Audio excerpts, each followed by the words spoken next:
Well, 80 years after Amelia Earhart disappeared while attempting to become the first female pilot to fly around the world, an old picture may offer some new insights. In this undated photo, a group of people gather on a dock in the Marshall Islands. And now some people believe two of the figures might be Earhart and her navigator, Fred Noonan.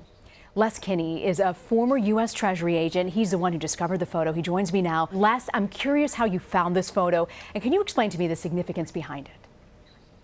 Yes, I found the photo actually in 2012 while researching the Amelia Earhart mystery, the disappearance in one of the archives in Washington, D.C. But the significance didn't impact me until 2015 when I had a chance to look at it closely. Most of the material that I have, I shoot JPEGs or pictures with a digital camera, and I've had thousands of them. And so in 2015, I took a closer look at this particular photo, and I said, oh my gosh.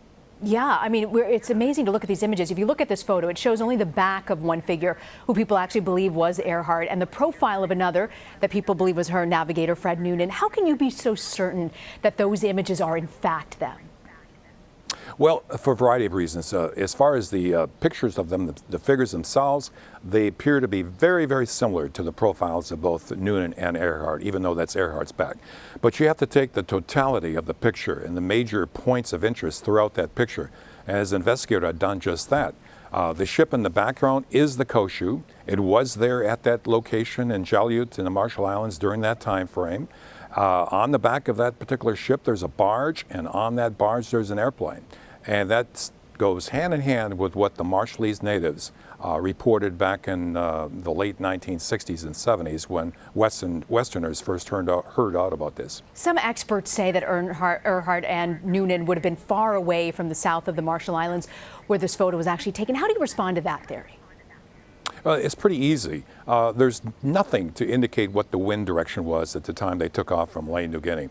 And Earhart had a tendency to drift left, and that's another reason.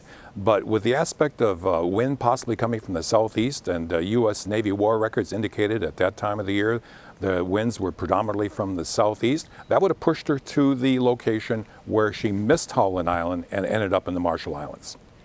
So I'm curious, Les, what you believe actually happened to Earhart in those final moments. I believe, and I think this is going to be explained quite well on the History Channel tomorrow night on this feature. But what happened to her is that she was taken into custody by the Japanese in the Marshall Islands and then transferred eventually to Saipan, where she met her death. Wow, incredible theory. Why do you think it is, Les, after all these years, we have such a fascination about her whereabouts?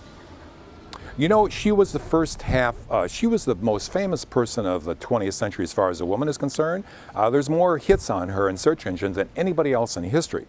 And the fascination continues simply because of the fact that she disappeared, and there's been so many theories about what happened. And so she lives in infamy.